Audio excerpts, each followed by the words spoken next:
Hello दोस्तों, welcome to current affairs अड्डा। PM Modi की रशिया विजिट को ध्यान में रखते हुए आज हम बात करेंगे 22nd India Russia annual bilateral summit के बारे में। साथ ही बात करेंगे इंडिया रशिया रिलेशन और ट्रेड के बारे में। तो चलिए शुरू करते हैं। आइए शुरू करते हैं। प्रेस इन्फॉर्मेशन ब्यूरो इंडिया के अनुसार पीएम मोदी 8 से 10 जुलाई के लिए रशिया तथा ऑस्ट्रिया की ऑफिशियल विजिट पर होंगे। पीएम मोदी रशिया में होने वाले 22nd India Russia annual summit में भाग लेंगे। इसके बाद प्राइम मिनिस्टर मोदी ऑस्ट्रिया की ऑफिशियल विजिट पर होंगे, जो यह किसी भारतीय प्राइम मिनिस्टर के लिए 41 साल बाद पहली विजिट होगी। इस खबर को इंडियन तथा इंटरनेशनल मीडिया द्वारा कवर किया जा रहा है। द गार्जियन के अनुसार Indian PM Modi to meet Putin in first trip to Russia since Ukraine war began. Hindustan Times की खबर के अनुसार क्रेमलिन ने कहा है कि इस समिट का एजेंडा एक्सटेंसिव होगा। कुछ मीडिया रिपोर्ट्स के मुताबिक पीएम मोदी की विजिट को वेस्ट की जेलसी माना गया है, क्योंकि अधिकतर western countries Russia Ukraine war में यूक्रेन के पक्ष में खड़े हुए हैं। इंडिया टुडे की रिपोर्ट्स के अनुसार इस समिट में एनर्जी और ट्रेड पर डिस्कशन होने की संभावना है। आइए अब बात करते हैं इंडिया रशिया रिलेशंस पर। अगर भारत रूस संबंध के बारे में बात करें तो कोल्ड वॉर के दौरान भारत और सोवियत संघ ने एक मजबूत और रणनीतिक संबंध बनाया। दोनों देशों के साझा सैन्य आदर्शों के साथ साथ उनके समग्र आर्थिक नीतियों से यह कूटनीतिक एकता और मजबूत हुई। सोवियत संघ के विघटन के बाद रूस ने भारत के साथ वैसे ही घनिष्ठ संबंध बनाए रखे। अंतर्राष्ट्रीय संदर्भ में दोनों राष्ट्र एक विशेष संबंध साझा करते हैं। रूस और भारत दोनों अपनी पारस्परिक आत्मीयता को विशेष और विशेषाधिकार प्राप्त रणनीतिक साझेदारी मानते हैं। परंपरागत रूप से भारत रूस रणनीतिक साझेदारी 5 प्रमुख घटकों पर बनाई गई है: राजनीति, रक्षा, नागरिक परमाणु ऊर्जा, आतंकवाद विरोधी सहयोग, साथ ही बाहरी अंतरिक्ष यात्रा की उन्नति और अन्वेषण। इन 5 प्रमुख घटकों पर प्रकाश डाला गया पूर्व भारतीय विदेश सचिव रंजन मथाई द्वारा रूस में दिए गए भाषण में।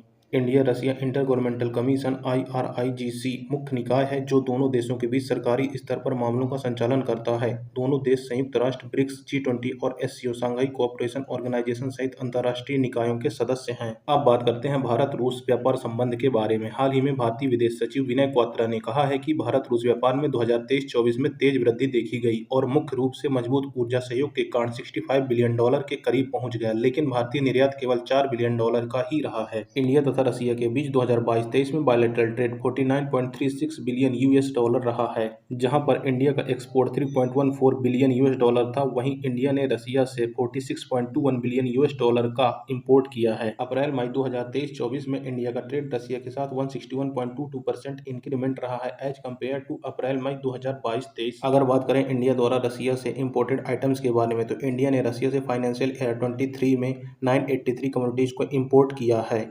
इंपोर्टेड आइटम में petroleum, crude, coal, coke, briquettes, fertiliser manufacturers, petroleum products, pearl, precious and semi precious stones, vegetable oils रहे हैं। अप्रैल-नवंबर 2023-24 में भारत का रशिया से इंपोर्ट 40.5 बिलियन US के करीब रहा है। अप्रैल-नवंबर 2023-24 में इंडिया ने रशिया से mineral fuels, mineral oils, product of their distillation, animal और vegetable fats, oils, fertiliser manufacturers, pearl, precious and semi precious stone, inorganic chemicals import किया है। फाइनेंशियल ईयर 23 में इंडिया ने 3,873 कमोडिटीज को रशिया में एक्सपोर्ट किया है। फाइनेंशियल ईयर 22-23 में इंडिया का एक्सपोर्ट 3.14 बिलियन US रहा है। फाइनेंशियल ईयर 2022-23 में इंडिया द्वारा एक्सपोर्टेड कमोडिटीज में drug formulation, biologicals, residual chemical, allied product, iron and steel, marine products, bulk drug and drug intermediates, coffee etcetera रहे हैं। अप्रैल-नवंबर 2023-24 में इंडिया का एक्सपोर्ट 2.7 बिलियन US रहा है। अप्रैल-नवंबर 2023-24 में एक्सपोर्टेड आइटम्स में iron, steel, pharmaceutical products, organic chemicals, marine products, coffee, tea, mate, spices आदि रहे हैं। अगर बात करें भारत रशिया डिफेंस ट्रेड के बारे में, तो रूसी रक्षा उद्योग के लिए भारत दूसरा सबसे बड़ा बाजार है। 2017 में भारतीय सेना का लगभग 68% हार्डवेयर आयात रूस से हुआ, जिससे रूस रक्षा उपकरणों का मुख्य आपूर्तिकर्ता बन गया। अब बात करते हैं भारत रूस वार्षिक शिखर सम्मेलन के बारे में। भारत रूस वार्षिक शिखर सम्मेलन की शुरुआत राष्ट्रपति पुतिन के अक्टूबर 2000 में उनकी भारत यात्रा के दौरान शुरू की गई थी।